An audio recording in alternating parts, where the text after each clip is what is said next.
안녕하십니까. 공병호 TV의 공병호입니다. 조금 전에 대법원이 6월 28일 날 재검표에 대한 개수 결과를 발표했습니다. 그리고 투표지에는 문제가 없다 이렇게 발표를 했는데, 정말 이번에 투표지에 문제가 참 많지 않습니까? 그러니까 인쇄된 사전투표지, 다르게 좀 직설적으로 표현하면 위조된 사전투표지가 대량으로 투입이 된 거죠. 이런 문제를 전혀 외면하고, 그렇게 위조된 사전투표지가 대량으로 포함된 그런 결과를 발표를 하는 것은 정말 한국의 대법원조차도 엄청난 문제가 있구나, 그런 생각을 하게 됩니다. 앤디 홍이란 님이 이런 글을 남겼습니다. 배춧잎 투표지를 포함한 비정상적 투표지들, 이것을 우리가 흔히 인쇄된 사전투표지 혹은 위조된 사전투표지입니다.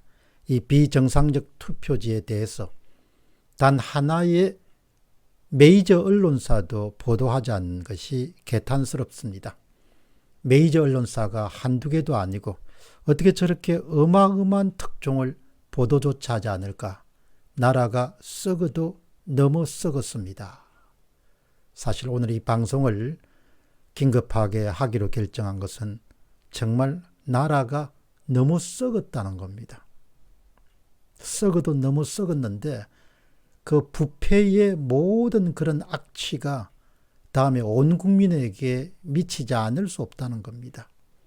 권력을 국민들이 만들 수가 없으면 그 나라가 어떻게 온전할 수 있겠습니까? 사실 공정한 선거는 민주주의 그 자체다, 그렇게 부를 수 있겠습니다.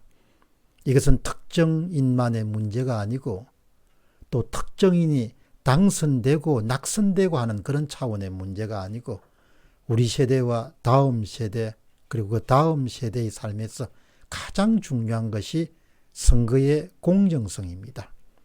권력 교체가 국민이 아니라 다른 세력이나 단체에 의해서 이루어지면 그 자체는 이미 자유민주주의 국가라고 부를 수가 없습니다. 선거의 정직성과 선거의 무결성을 허물어지게 되면 나라의 근간이 파괴되는 것과 꼭 같습니다. 그러니까 선거를 불공정하게 치르는 일군의 세력이나 단체가 있다면 그것은 나라를 파괴하는 그런 세력이나 단체라고 볼 수 있는 것이죠. 선거의 공정성이 침해되는 그런 의혹이나 의심이 등장하게 되면 당연히 언론은 그것을 보도하고 공론화하고 진단하고 개선책을 마련해야 되고, 선거 관련된 사범에 대해서 검찰이 수사에 나서야 되고, 대법관들은 선거 무효 소송을 제대로 판결해야 되는 것이죠. 이 모든 종류의 공적 기관들이 다 현재 제 역할을 하지 못하고 그야말로 부패의 구렁텅이에 빠져 있다, 이렇게 볼 수 있는 겁니다. 이런 점에서 대한민국은 정말 썩은 나라가 되었다는 이런 한탄을 하지 않을 수가 없습니다. 이 방송을 하는 사람이 누가 당선되고 누가 당선되지 않고 어떤 정당이 한 석을 더 얻고 한 석을 덜 얻고 하는 것은 전혀 의미가 없는 이야기입니다. 나라의 앞날을 걱정하기 때문에 이런 문제를 다루는 것이죠. 정말 누가 이득을 보고 말고 하는 문제가 아닙니다. 우리의 삶의 근간인 체제 자체가 허물어질 수 있는 것이 바로 선거가 공정성을 상실하는 겁니다. 재검표 과정에서 위조된 것으로 밖에 볼 수 없는 사전투표지가 대거 쏟아져 나왔습니다. 이것은 위조한 사전투표지를 투표함에 대거 투입했다는 것과 같은 이야기죠. 이런 중차대한 일에 대법원이 침묵을 지키고 한 걸음 더 나아가서 이런 종류의 선거가 이루어졌음에도 불구하고 그것을 정당화하려면 도대체 대법관들은 뭘 하는 사람이냐고 이렇게 물을 수 있는 거죠. 이런 부분에 침묵하는 것은 엄청난 죄악입니다. 모두가 침묵하는 그런 와중에 1948년생으로 올해 72세입니다. 제15대 대통령 후보로 출마했던 이인재 전 의원이 재검표에 대해서 말문을 열었습니다. SNS에 올린 내용은 문제의 핵심을 정확하게 파악하고 있기 때문에 전문을 여러분과 함께 공유하도록 하겠습니다. 민경욱이 제기한 선거소송이 힘들게 진행 중이다. 주요 언론들은 아예 눈을 감고 야당은 간 건너 불구경이다. 오히려 선거 부정을 주장하는 사람들을 음모론자로 치부하며 적대시하고 있다. 엊그제 인천지방법원에서 재검표가 이루어졌다. 평상시보다 1년 늦게 실시된 재검표다. 민경욱 등 원고 측에서 유튜브를 통해 발표한 내용을 보자 우선 재검표에서 표 차이는 200여 표 줄였고 이런 재검표 사상 가장 큰 차이라고 한다. 그러나 성분은 뒤집혀지지 않았으므로 당선 무효는 불가능하게 되었다. 그러나 선거의 공정을 담보할 수 없는 중차대한 하자가 발견되었다. 첫 번째 하자는 사전투표용지는 투표소에서 한 장 한 장 프린트되어 교부하는데 인쇄된 다수의 투표용지가 투표함에 섞여 있었다. 이것은 선거 부정의 결정적 증거다. 이것은 선거 부정의 결정적 증거다. 저의 해설은 다른 것이 필요 없을 정도의 핵심 증거입니다. 위조된 사전투표지를 대량으로 누군가 투입했다는 겁니다. 어떻게 그런 부분을 대법원이 쌍그리 무시할 수 있느냐 이야기죠. 이 나라가 보통 나라가 아닙니다. 이 나라가 썩은 나라가 돼버린 겁니다. 진실과 정의는 다 어딘가 그냥 쓰레기통에 다 던져버린 나라가 된 겁니다. 이인재 전 의원은 두 번째, 피고인 선거관리위원회가 이미지 파일 원본 제출을 거부하고 사본을 제출했다. 원본 없는 사본이 어떻게 가능한가? 원본을 파기했다면 범죄에 해당하고 있는데도 제출을 거부한 것은 부정을 자인하는 것이다. 저의 해설은 원본을 파기한 것으로 보입니다. 이 자체만으로 증거인멸 행위에 속합니다. 찔리는 것이 없거나 숨기려고 해야 되는 것이 없다면 왜 핵심 증거물을 선거소송 진행 중에 삭제해버립니까? 세 번째입니다. 이인재 전 의원입니다.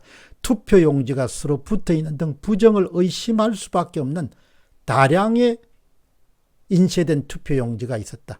앞으로 대법원은 이 문제에 대하여 감정 등의 방법으로 진실을 규명하는 일이 남았다. 저희 해설은 공병호 TV에서 계속해서 거론했듯이 인쇄된 사전투표지는 곧바로 위조된 사전투표지입니다. 이게 아주 중요합니다. 가짜 사전투표지라는 겁니다. 사전투표장에서 프린트되지 않은 사전투표지는 합법적인 투표지가 아닙니다. 유권자에 의해서 기표되지 않은 투표지입니다. 유권자가 기표되지 않은 투표지가 대량으로 사전투표함에 들어있었다는 겁니다. 이거는 보통 심각한 문제가 아닙니다. 이 세 가지 의문 가운데 이인재 전 의원의 주장입니다. 하나라도 풀리지 않는다면 이것은 선거 무효의 결정적 사유가 된다. 대법원은 이미 늦었지만 지금이라도 속도를 높여서 철저하게 진실을 규명해야 된다. 그리고 그 누구의 눈치도 보지 말고 추상 같은 판결을 내리기 바란다. 여기서 공명선거의 믿음을 세우지 못하면 다음 대선의 운명도 장담할 수 없을 것이다. 정치인 가운데 이렇게 용감하게 자신의 소신을 밝히는 경우는 제가 처음 봤습니다.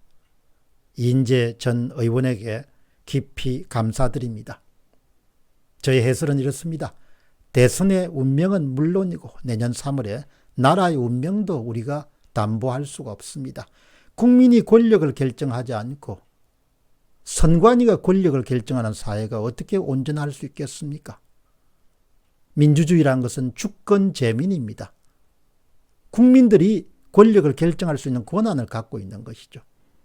국민이 사전투표장을 찾아서 프린트로 출력된 사전투표용지에 기표하지 않고 인쇄소에서 대량으로 인쇄된 사전투표용지가 또 그 이미지를 이용하여서 만들어낸 그런 사전투표지를 누군가 투표함에 투입했다면 이것은 세상이 뒤집어질 수 있을 만큼 큰 사건입니다.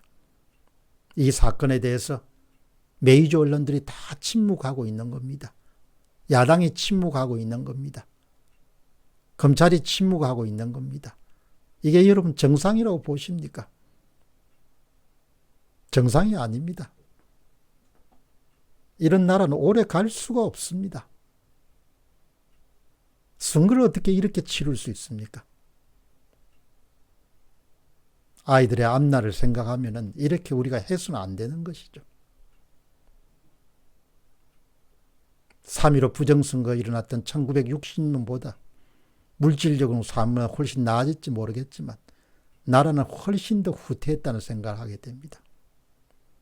선거에서 이렇게 의심이 들고 의혹이 들면 그것을 규명하고 보도하고 수사하고 그렇게 해야 되는 것이죠. 이게 어떻게 나라입니까? 나라가 아닙니다. 공병호 TV의 공병호였습니다. 감사합니다.